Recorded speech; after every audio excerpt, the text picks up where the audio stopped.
Bonjour tout le monde, c'est Linda avec vous, très heureuse de vous retrouver pour une nouvelle vidéo. Aujourd'hui je vais partager avec vous une vidéo que j'avais réalisée auparavant. C'est la vidéo de matelot cuit pas au four sur un tagine.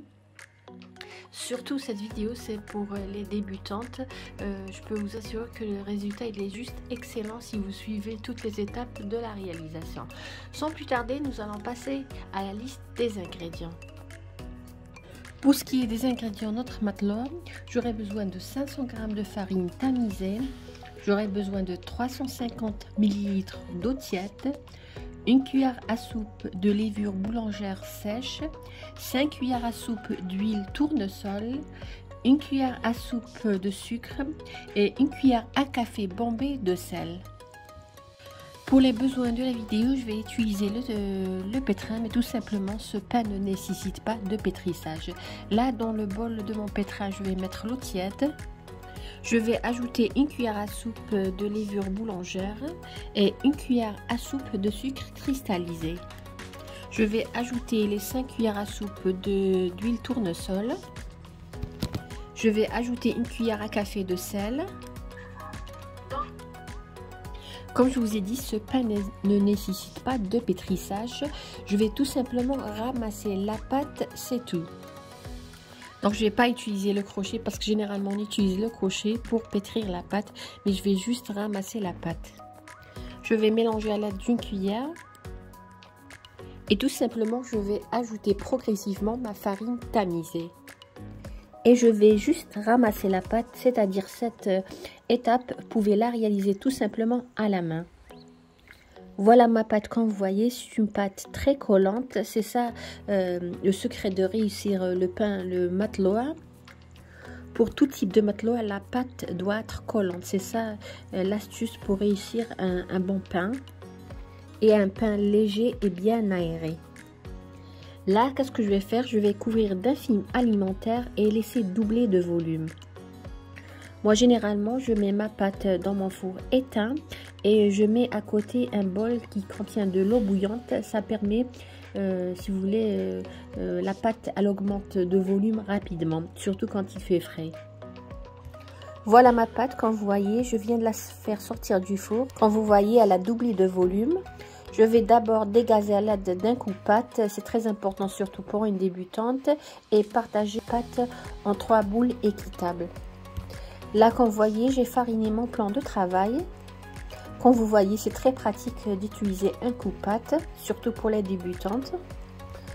Cette quantité de 500 g va nous donner 3 pains. Alors, qu'est-ce que je vais faire? Je vais mettre le coupe-pâte dans la farine et partager ma pâte en 3 boules. Par la suite, nous allons enrouler nos boules dans un peu de farine. Comme je vous ai dit, la pâte est très collante. Il est préférable, surtout pour les débutants, d'utiliser un coupe-pâte, le fariner à chaque fois et essayer de former vos boules ou sinon tout simplement fariner vos mains. Là, qu'est-ce que je vais faire? Je vais tout simplement prendre chaque boule et la mettre sur un torchon que j'ai fariné et les aplatir. L'épaisseur de mes pains doit être inférieure à 1 cm. Et ensuite, je vais couvrir d'un torchon propre et je vais laisser mes pains reposer maximum 10 minutes. Entre temps, nous allons faire chauffer notre tagine. Vous pouvez même utiliser un rouleau à pâtisserie pour étaler vos pains. Mais l'idéal, ça serait à la main. C'est bien qu'il soit fin pour qu'il n'y ait pas beaucoup de mie dans votre pain. Après 10 minutes, je vais prendre mes pains et les mettre directement dans mon tagine. Le tagine, je l'avais préchauffé juste au moment où je commençais à aplatir mes pains.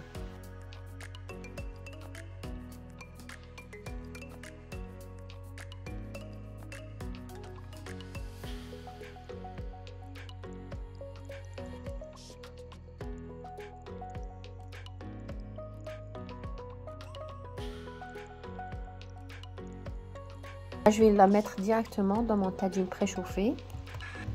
Le feu, il est entre moyen, un peu plus. Parce que si vous laissez longtemps votre galette sur le tagine, ça va former une sorte de croûte et ça sera rigide à l'extérieur. Dès que vous voyez quelques bulles apparaître sur la surface de votre galette, tournez votre pain. Là, comme vous voyez, on a des bulles à la surface. Là, je vais tout simplement mettre le pain sur l'autre côté.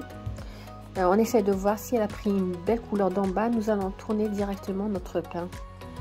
Là, je vais prendre une autre, même opération. Donc, toujours, attendez que les bulles se forment à la surface de votre pain. Vous voyez qu'il y a une belle couleur sur l'autre face. Tournez votre pain. Il ne faut pas trop laisser cuire sur un seul côté, sinon vous aurez, comme je vous ai dit, une croûte.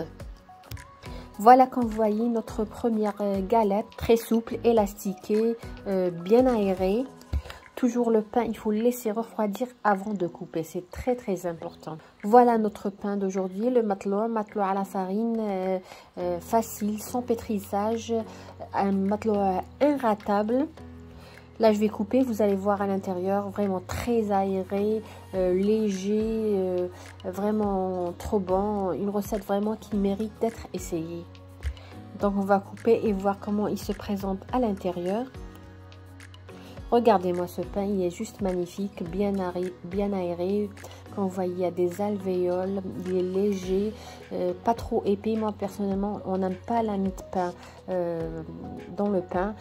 On aime bien que ça soit fin. Là, comme vous voyez, l'épaisseur, elle est juste magnifique, idéale. Pas trop de mie, bien aéré, léger. J'espère les amis que vous avez aimé la recette que j'ai réalisée pour vous aujourd'hui et que vous allez la réaliser à votre tour. Une recette qui m'a été beaucoup demandée, que j'avais déjà réalisée auparavant. Et j'ai eu beaucoup de retours, beaucoup de personnes maintenant réussissent le matelot, un pain vraiment indispensable sur nos tables ramadanesques.